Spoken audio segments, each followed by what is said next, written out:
औरंगजेब ने जाते ही कहा कि मुझे 2 रकात नमाज पढ़ने दे दो। 2 रकात नमाज पढ़ने के लिए, ये किसी और का घर नहीं, एक पंडित का घर है। नमाज पढ़ने के लिए जगह दी, नमाज पढ़ा। औरंगजेब ने कहा फौरन मुझे पानी दो, शिद्दत की प्यास लगी है। पानी ला करके दिया गया घर से। औरंगजेब ने पानी पिया। उसके बाद जानते हो, आंखें खोल कर देखी और कहा जिस दिन इस बेटी ने मुझे दिल्ली में आकर अपना किस्सा सुनाया था, उस दिन से अभी तक एक कतरा पानी मैंने हलक में नहीं डाला। मैंने तय कर लिया था जब तक इसको इंसाफ ना मिले मैं पानी नहीं पीऊंगा।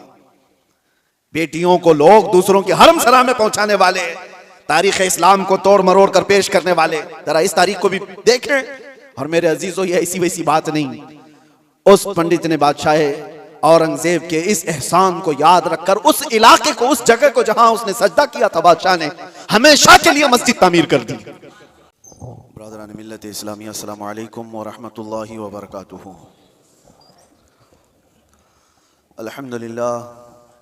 अल्हम्दुलिल्लाहिल हन्नानिल मन्नान अल्लज़ी खलक़ल इंसान व अल्लमहुल बयान वस्सलातु वस्सलामु अला रसूलिही सय्यिदिल इंसी वल जान व अला आलिही व अस्हाबिही ज़िल खैर वल इहसान, अम्मा बअद। फ़अऊज़ु बिल्लाहि मिनश शैतानिर रजीम, बिस्मिल्लाहिर रहमानिर रहीम। अल-यौमा अकमलतु लकुम दीनकुम व अतममतु अलैकुम निअमती व रज़ीतु लकुमुल इस्लाम दीना। सदक़ल्लाहु मौलाना अज़ीम। बारगाह रिसालत मुआब सल्लल्लाहु अलैहि वसल्लम में दुरूद पाक का हदिया पेश करें। अल्लाहुम्मा सल्लि अला सय्यिदिना मुहम्मदिन मअदनिल जुदी वल करम व आलिहि व अस्हाबिहिल किराम व इब्निहिल करीम व बारिक व सल्लिम सलातन दाइमतन सरमदन अबदा। अल्लाह अज़्ज़ा व जल का महबूब और प्यारा दीन इस्लाम, जिसके मुतालिक कुरान में अल्लाह फरमाता है मैं तुम्हें इस्लाम देकर राज़ी हुआ। एक ऐसा निज़ाम हमें दिया गया जिसमें कोई शोशा खाली नहीं छोड़ा गया, किसी भी बाब का, किसी भी हिस्से का, ज़िंदगी के किसी गोशे को तशना नहीं छोड़ा गया है। आज मैं चंद अहम बातें आपके सामने रखता हूँ कंपैरिजन के तौर पर कि दुनिया जब से आबाद है, जंगों का एक सिलसिला चलता रहा है, इंसानों में आपस में लड़ाइयाँ होती रही हैं। लेकिन तारीख उठाकर देखें तो तकरीबन सारी लड़ाइयों के पीछे जो रीज़न है, जो सबब है, जंग किस मकसद से हुआ करती थी, तो उन मकासद में अगर आप गौर करेंगे तो सबका एक हासिल हुआ करता था, तख्त को हासिल करना, हुकूमत को हासिल करना, या माल हासिल करना, या हसीन औरतों को गुलाम बनाना, बांदी बनाना। ये दुनिया का निज़ाम रहा है, इसीलिए जंगें हुआ करती थी। या अगर ये चीज़ें ना हो तो फिर इंसान की जो अंदर की गैरत है, तकब्बुर है, गुरूर है, वो चीज़ उसे जंग करने पर आमादा करती थी। बस यही रीज़न है, बाकी कुछ नहीं मिलेगा आपको। एक कबीले की दूसरे कबीले से, एक ख़ानदान की दूसरे ख़ानदान से, एक मुल्क की दूसरे मुल्क से लड़ाइयाँ हैं, तो उन लड़ाइयों में, उन जंगों में आप रीज़न तलाश करेंगे सबब के किस बुनियाद पर है। तो या तो वो ज़मीन का हासिल करना है, टुकड़े को हासिल करना है, या तो फिर उस इलाके के ज़रख़ीज़ हिस्सों के ऊपर अपना कब्ज़ा जमाना है, या तो फिर वहाँ के लोगों को ग़ुलाम बनाकर अपने अंडर में रखना है। यही सारी चीज़ें हैं पूरी दुनिया में, पहले से यही चलता आ रहा है। और लगभग आज भी अगर आप दुनिया पर नज़र डालेंगे तो यहाँ पर भी जंगों का एक मकसद यही दिखेगा आपको। हाँ, या तो फिर कोई अपने आप को दादा कहे, बाबा कहे, कोई अपने आप को सुपर पावर कहे, और उसके बाद फिर दूसरों को मनवाने की बात कहे कि मेरी हर बात तुम्हें माननी पड़ेगी। दूसरा नहीं मानेगा, अगर आंख भी दिखाया तो फिर जंग हो जाएगी। अगर वो कमज़ोर है, गरीब है, तो फिर जंग हो जाएगी। लेकिन यहाँ पर भी मकसद जंग का यही है। पूरी दुनिया में तन्हा इस्लाम के मुतालिक मैं आपको बताऊं, इस्लाम में जो जंगें हुई, गज़वात हुए सहाबा के और दूसरों के दरमियान, वहाँ क्या मकसद रहा, क्या रीज़न रहा। हज़रत रबिया बिन आमिर रज़ी अल्लाह तआला अन्हु हुज़ूर सल्लल्लाहु तआला अलैहि वसल्लम के तर्जुमान हैं, एम्बेसडर हैं। जब वो ईरान में गए थे वहाँ के बादशाह के पास पैगाम लेकर इस्लाम का, तो आपसे पूछा गया था कि आप लोग क्यों ये पैगाम पहुँचाना चाहते हैं हर जगह, और क्यों लड़ना चाहते हो या मुकाबला करना चाहते हो। आपने कहा हमारे आका सल्लल्लाहु तआला अलैहि वसल्लम का फरमान आलीशान है, ला ततमन्नौ लिक़ा अदुव्विकुम, दुश्मन से मुठभीड़ होने की, जंग करने की तमन्ना भी मत करो, जंग करने की ख्वाहिश मत रखो। लेकिन हम पैगाम अमन और पैगाम इस्लाम फैलाते हैं, इसलिए अब रीज़न सुनो, सबब सुनो। इस्लाम किस लिए फैला।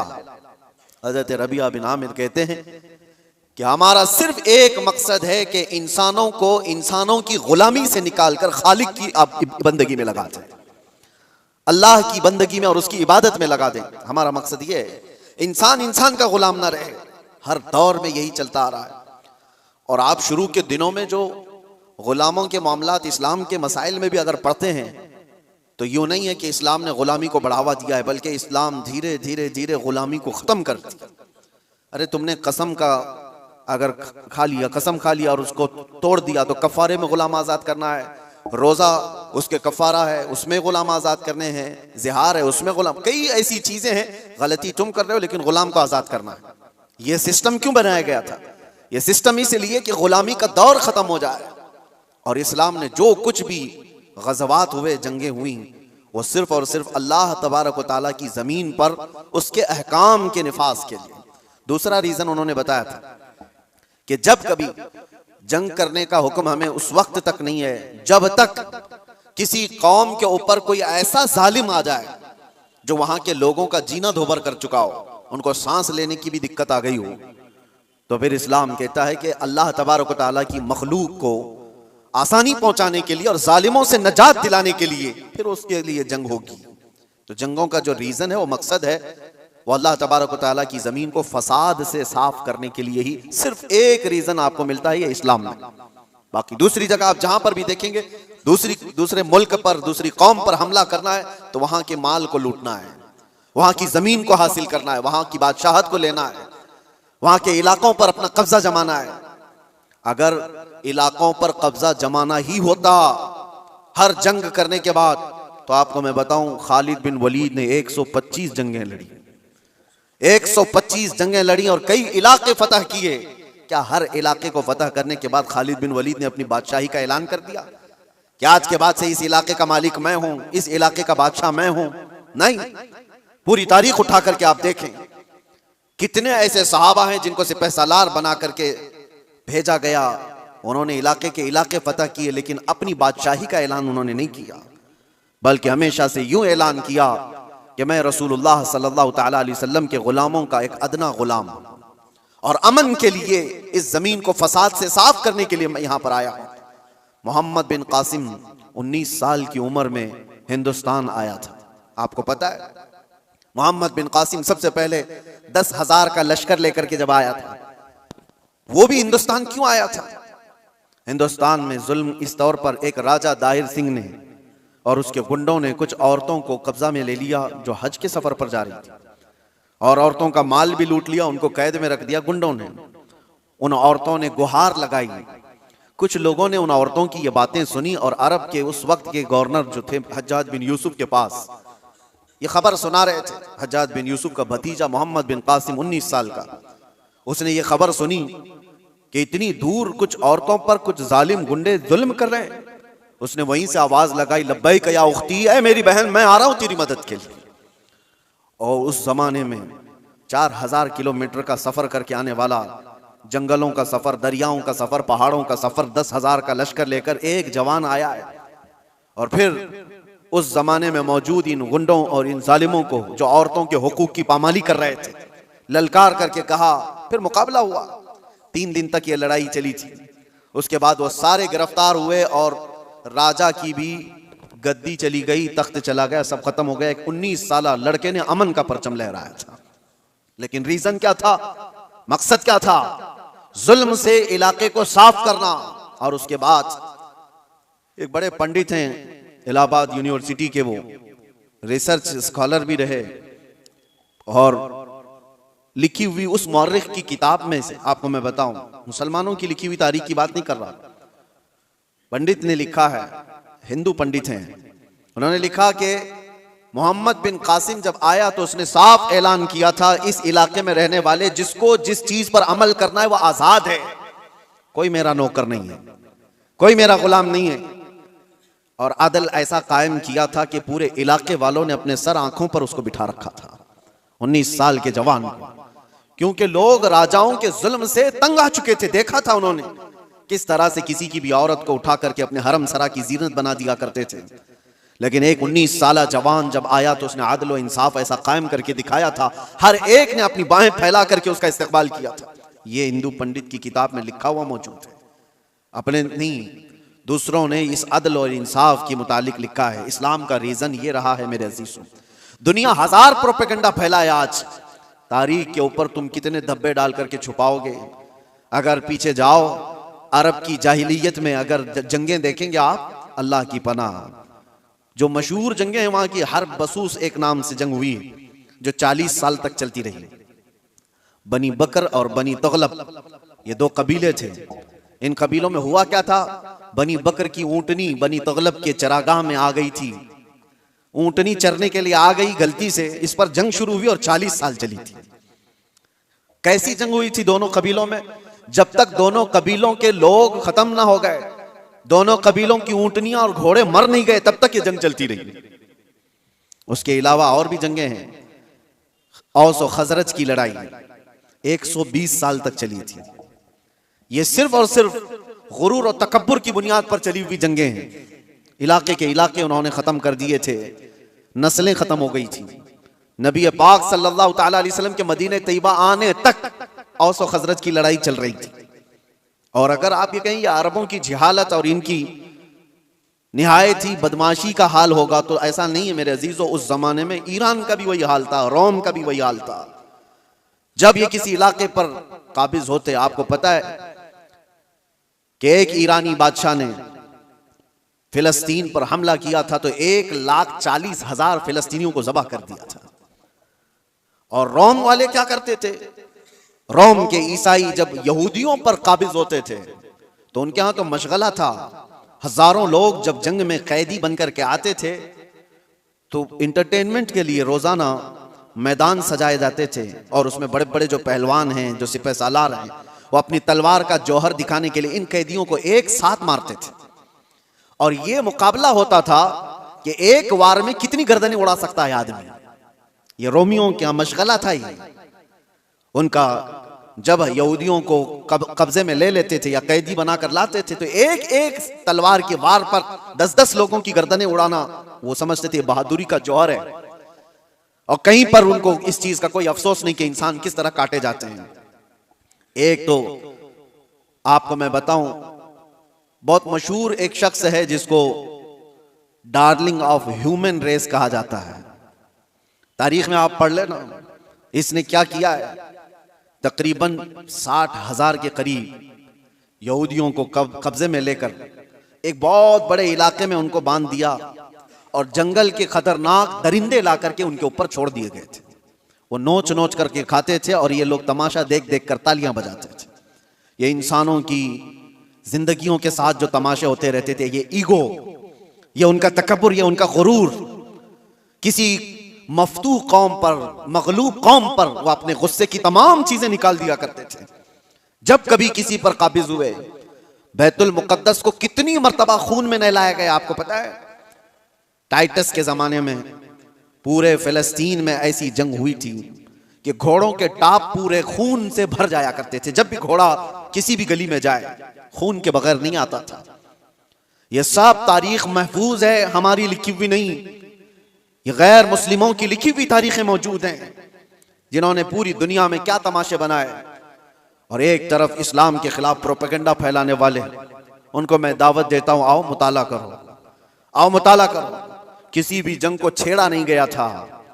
हुजूर पाक सल्लल्लाहु तआला अलैहि वसल्लम के जमाने पाक में जितने गज़वात हुए थे, वो जितनी भी जंगें हुई वो इस फार्मूले पर हुई हैं, छेड़ो मत, लेकिन छेड़े कोई तो छोड़ो मत।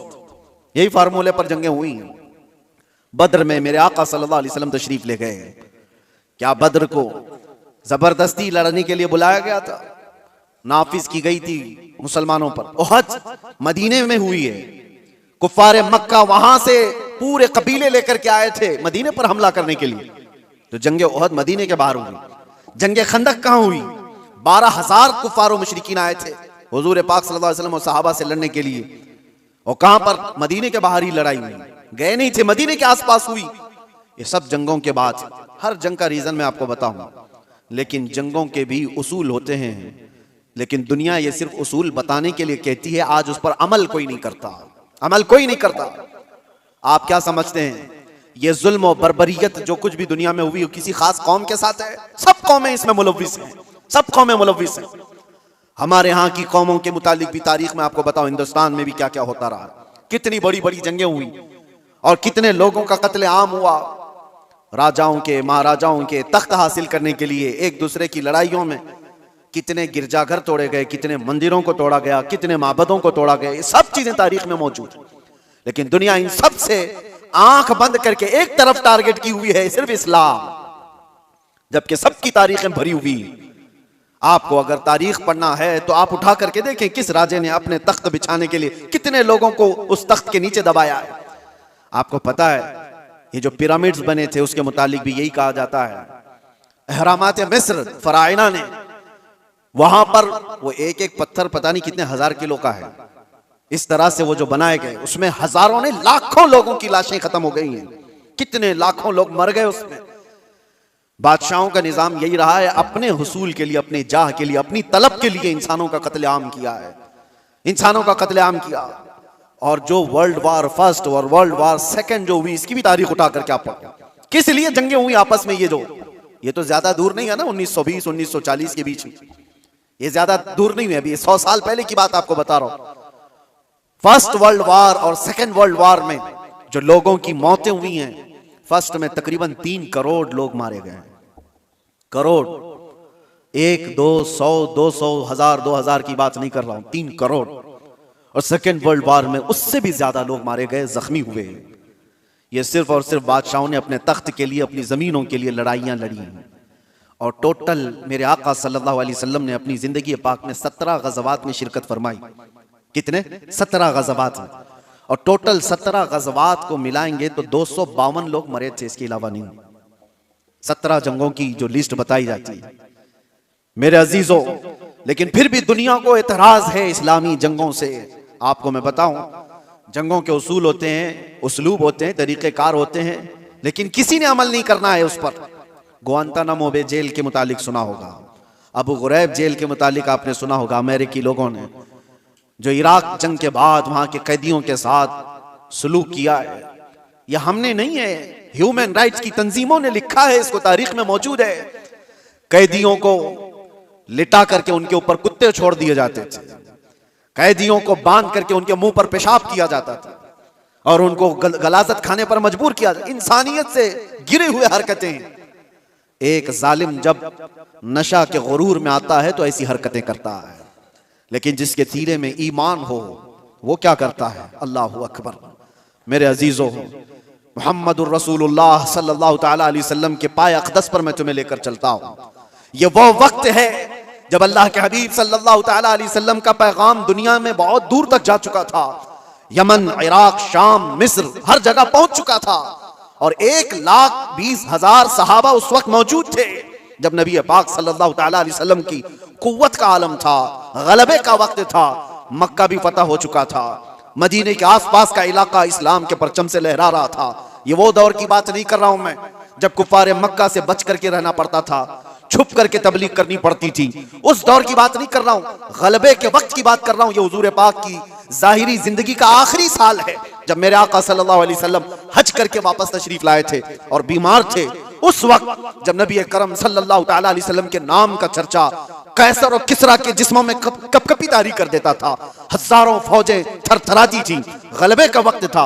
उस वक्त नबी पाक सल्लल्लाहु अलैहि वसल्लम मस्जिद नबवी शरीफ में बैठे हैं और अपने सहाबा से कहते हैं, कोई है इसमें जिस पर मेरा कोई हक बाकी है तो मुझसे ले सकता है? कोई है जिस पर मेरा कोई हक बाकी है तो वो सवाल करे, मैं देने को तैयार हूं। मेरे अजीजों, कौन कहेगा ये? गलबे के वक्त, ताकत के वक्त, जब पावर में आ जाए कोई पूछ करके दिखाए किसी पर कुछ बाकी है तो ये रसूलुल्लाह की शान है। और ऐसा नहीं मेरे अजीजों के ये जुमले हैं जो आज के जलील सियासी लोगों के होते हैं।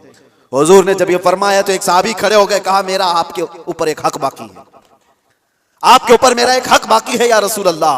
सबकी गर्दनें ऊंची हो गई, देखते रह गए उनको, कौन है ये? हुजूर पाक सल्लल्लाहु अलैहि वसल्लम ने उनसे कहा, आगे आओ, तुम्हारा जो हक है वो बताओ। हजरत उमर तो तलवार निकाल ली थी कि रसूलुल्लाह सल्लल्लाहु अलैहि वसल्लम की बारगाह में ऐसी बुलंद जुबान किसकी है? लेकिन उस सहाबी ने कहा, एक मर्तबा जंग में जा रहे थे, सफों की तरतीब दे रहे थे, मैं थोड़ा सा आगे आ गया था, आपने छड़ी से मुझे मारा था, मैं वो बदला लेना चाहता हूं। अल्लाह अकबर। हक इतना भी होता है मेरे अजीजों, हालांकि कायदे अमनो इस्लाम और बानिय इस्लाम है मेरे आका सल्लल्लाहु अलैहि वसल्लम। मेरे अजीजों, अगर कोई उस्ताद अपने शागिर्दों को तरतीब देने के लिए कोई बात कर रहा हो, लेकिन उसको भी सहाबी ने कहा यह हक है मेरा आपके ऊपर, हुजूर ने फरमाया ठीक है आ जाओ। ये नहीं फरमाया कि भरे मजमे में क्या तू मुझसे बदला ले लेगा, हुजूर ने फरमाया आ जाओ, और अपने आप को पेश कर दिया कि तुम भी मुझसे बदला ले सकते हो। लेकिन उस सहाबी ने कहा, सब की आंखें फटी थी, देख रहे थे कि क्या मंजर है, लेकिन उस सहाबी ने कहा या रसूल अल्लाह, जिस वक्त आपने मुझे मारा था मैं सिर्फ तहबंद पहना था, जिस्म पर मेरे कुछ भी नहीं था, कुर्ता नहीं था, सिर्फ मैं तहबंद पहना हुआ था, ऊपर से जिस्म मेरा खुला था, और मैं ये चाहता हूं कि बदला उस हालत में ही लूं कि आप भी अपना जुब्बा उतार दीजिए, आप भी अपने तहबंद में रहिए। नबी पाक सल्लल्लाहु अलैहि वसल्लम ने चूं चिरा कुछ भी नहीं फरमाया, अपना जुब्बा उतार दिया। लाओ दुनिया की कौमों को एक आइडियल, कोई ऐसा जो अपने आप को अपनी कौम के सामने पेश करे। यहां तो डरपोक लोग ऐसे बैठे हुए हैं जिनको सवालात से का सामना करने की हिम्मत नहीं है, ताकत नहीं है, अपनों के सामने ही वो रियाया का क्या मुकाबला करेंगे, क्या सामना करेंगे। नबी पाक सल्लल्लाहु अलैहि वसल्लम ने अपना जुब्बा पाक उठाया, उस सहाबी ने आकर हुजूर के दोनों कंधों के बीच जो मोहरे नबुव्वत थी उसको बोसा ले लिया। हुजूर के दो शानों के बीच में मोहरे नबुव्वत थी जिसकी चमक सूरज से ज्यादा थी, उन्होंने बोसा ले लिया और कहा मैं कामयाब हो गया और मैं बदला ले लिया, मुझे बस वो मोहरे नबुव्वत चूमनी थी। लेकिन मेरे अजीजों, वो सहाबी का अपना तरीका था, लेकिन रसूल पाक सल्लल्लाहु अलैहि वसल्लम ने अपने आप को पेश तो कर ही दिया, अपने आप को पेश तो कर दिया।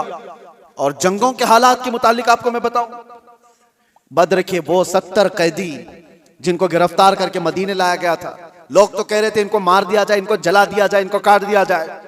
नबी पाक सल्लल्लाहु ताला अलैहि वसल्लम ने एक भी कैदी को कत्ल करने का हुक्म नहीं दिया, कहा कि गिरफ्तार हुए, तलवार हम पर उठाए थे इसलिए आज ये कैदी हैं, आज ये हम पर, क्योंकि अगर गलबा पाते तो हमको मार देते, उसूल तो यही है, आज ये कब्जे में आए। लेकिन मेरे आका सल्लल्लाहु अलैहि वसल्लम ने क्या निजाम रखा था। उन कैदियों को पूछा गया, तुम में से अगर कोई हुनर जानता है, कोई फन जानता है, कोई कलाकारी आती है, तो आओ मेरे 10 सहाबा को वो हुनर सिखाओ, तुम आजाद हो जाओ। ये दुनिया में पहला ऐसा मंजर है कि जंग में कैदी जो गिरफ्तार होकर के आए, उनको ये ऑप्शन रखा गया, माल नहीं है तुम्हारे पास फिदिया देने के लिए, कुछ नहीं है, लेकिन कोई हुनर जानते हो तो 10 सहाबा को वो हुनर सिखाओ, तुम आजाद हो जाओ। है कोई दुनिया में इस तरह आजाद करने वाला, मुझे बताओ। जिंदगियां सड़ गई मेरे अजीजों। मैं जानता हूं कुछ ऐसे लोगों को जो 40-40 साल तक कैद में रहे, लेकिन किसी को उन पर रहम नहीं, जिंदगियां खत्म हो गई, ना अफ़्व दरगुजर का कोई निजाम है, कोई सिस्टम नहीं है इंसानों को माफ करने का। ये तो रसूल मुख्तार सल्लल्लाहु ताला अलैहि वसल्लम है। यहां तक कि मेरे अजीजों, इस्लाम लाने के बाद मेरे आका सल्लल्लाहु अलैहि वसल्लम ने फरमाया कि उसको उसके पिछले कामों की आर न दिलाई जाए, और यह भी फरमाया अगर किसी ने किसी गुनाह से तौबा कर लिया तो उसको पिछले गुनाहों की आर न दिलाई जाए। अल्लाह के हबीब सल्लल्लाहु ताला अलैहि वसल्लम के यहाँ अफ़्व दरगुजर का, माफ करने का इतना ज्यादा सिस्टम मिलता है। तो जंगों के जो हालात मैं आज आपको बता रहा हूं, दुनिया किसी भी हद तक गिर सकती है और गिर रही है, मगर निजाम इस्लाम यह है कि अगर जंग भी हुई है या कहीं पर लड़ाइयां हुई हैं तो सिर्फ अमन कायम करने के लिए, फसाद को जमीन से खत्म करने के लिए। जिस तरह से डॉक्टर इंजेक्शन मारता है तो ये नहीं है कि तुम्हें सुई चुभा करके दर्द देना चाहता है, इस बज़्म में मकसूद है इस्लाह मफासिद। नश्तर जो लगाता है वो दुश्मन नहीं होता। अजीजा ने गिरामी वक़ार, मैंने बहुत सारी चीजों को कंपेयर करके देखा है, कहां कहां किस तरह की जंगें हुई, कितना कत्ले आम हुआ, वो सब में जाकर के आप इस्लामी जंगों को कंपेयर करके देखें। मैं दावत देता हूं फिक्र करने की, पढ़ने की, मुताले की नौजवानों को। एक बार देख करके तुम बताओ, फिर अपने रिसर्च के बाद, स्टडी के बाद तुम्हें पता चलेगा दुनिया की जंगें किस लिए हुआ करती थी। और इस्लाम के, मैं उन बादशाहों की बात नहीं कर रहा हूं जो जालिम बादशाह बदनाम मुसलमान रहे, बनाम मुसलमान जो बादशाह रहे उनकी मिसाल मत देना। हाँ, मैं उन लोगों की बात कर रहा हूं जिसमें अबू बकर सिद्दीक आते हैं, मैं उनकी बात कर रहा हूं जिसमें उमर फारूक आते हैं, मैं उनकी बात कर रहा हूं जिसमें उस्मान गनी और हैदर कर्रार आते हैं, मैं उन लोगों की बात कर रहा हूं जिसमें उमर इब्न अब्दुल अजीज आते हैं रिदवानुल्लाह ताला अलैहि मजमाइन, जिन्होंने रसूलुल्लाह सल्लल्लाहु ताला अलैहि वसल्लम के मुकम्मल मिशन को नाफिज किया है। मैं उनकी बात कर रहा हूं, मिसाल ला करके दिखाओ। हाँ, अगर जालिम बादशाहों की कुछ तुम्हें इक्का दुक्का मिसालें मिलती हैं तो मैं उसको इस्लामी मिसाल नहीं समझता। इस्लाम से जिसका ताल्लुक होगा वो जुल्म और बर्बरियत नहीं करेगा। और दूसरी बात आखिरी मैं आपको बताऊं, ये दौर भी वही है, पहले का दौर भी ये चलता आ रहा है। दुश्मनों के साथ मुकाबला करने के लिए जवां मर्दी के साथ मुकाबला करो, जो इस्लाम ने बताया। आमने सामने मुकाबले होते रहे, लेकिन पहले से मैंने देखा है, सिर्फ और सिर्फ इस्लाम को छोड़कर मैं बात कर रहा हूं, दुनिया की सारी कौमें दुश्मन को हराने के लिए, मुकाबला करने के लिए जिन चीजों का इस्तेमाल करती आ रही है वो जलील चीजें, दो चीजें, दौलत और औरत। वो अपनी बेटियों को तक दुश्मन के घर भेजने पर राजी हो जाती। कितनी ऐसी मिसालें आपको बताऊं। लेकिन इस्लाम ने कभी इस चीज को न जायज करार दिया और न ही कभी ऐसे काम को प्रमोट किया कि कोई अपनी बेटी क्या अपने गुलाम की बेटी को भी किसी दुश्मन के घर की जीनत बनने नहीं दे सकता, चाहे वो जंग के हालात में क्यों ना हो। जंग के हालात में क्यों ना हो। सुल्तान सलाहुद्दीन अय्यूबी के कितने सिपह सालारों को खरीदने के लिए सलीबियों ने अपनी बेटियां भेजी, कितनी बेटियां भेजी। वो वफादार खवातीन आती थी उनकी, और यहां पर वरगला करके अपने दामे फरेब में फंसाने के लिए हर मुमकिन कोशिश करती रही। सिपाहियों में शहवत को फैलाना, सुल्तान तक पहुंच गई। आज भी कई बादशाहों के हरम सराओं की जीनत बनी हुई हैं दूसरों की बेटियां। ये जमाने में हर कौम अपनाती आई है, लेकिन इस्लाम ने कभी इसको प्रमोट नहीं किया, कभी नहीं। बल्कि सिद्दीक अकबर रदी अल्लाह तआला अन्हु के जमाने में एक यहूदी खातून आई और कहा मैं मदीने छोड़कर यमन जाना चाहती हूँ। यहूदी औरत कहा मुझे घुटन महसूस हो रही है, मैं यमन जाना चाहती हूँ। सिद्दीक अकबर ने कहा कोई बात नहीं।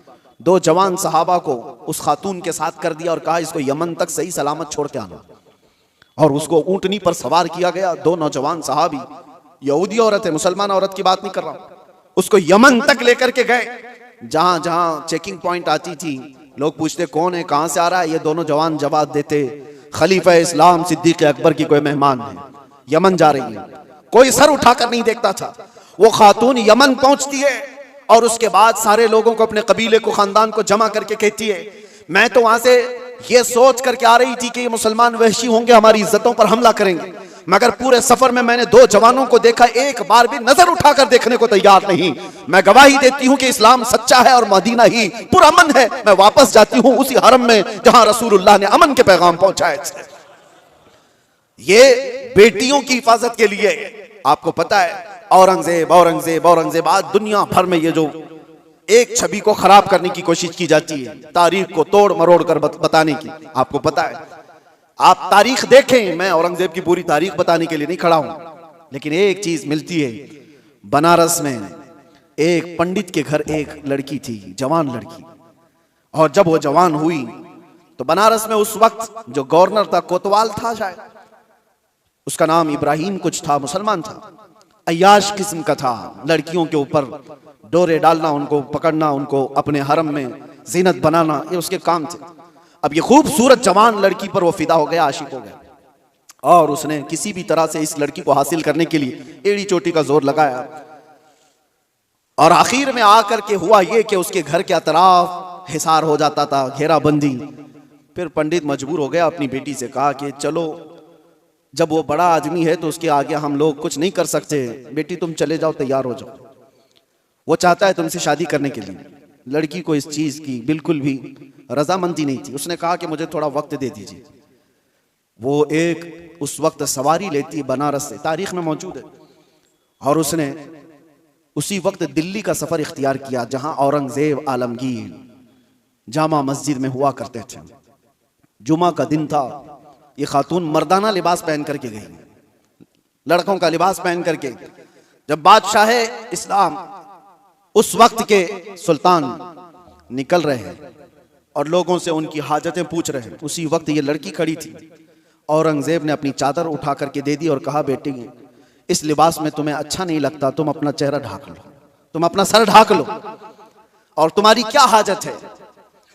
तो उसने कहा कि मेरी हाजत कुछ तवील है, मैं आपको तनाई में सुनाना चाहती हूँ। बुला लिया।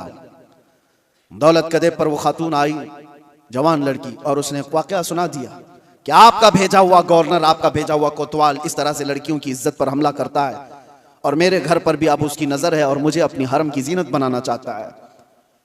तो औरंगजेब ने कहा कि ठीक है, वापस जाओ, तुम्हारे बाप से कहो शादी की तैयारियां कर लें। वो लड़की मायूस हो गई, जिस चीज के लिए मैं बनारस से दिल्ली का सफर करके आई थी, बादशाह भी यही कह रहा है, लेकिन एक दिल में हो एक आस थी कि बादशाह ने मुझे बेटी कहकर पुकारा। वापस वो आई, अपने बाप से कहा, बादशाह ने तो ये कहा, बाप ने कहा कि बेटा अब कहाँ इंसाफ है, तुम तैयारी कर लो। डोली सज गई और शादी का दिन भी आ गया।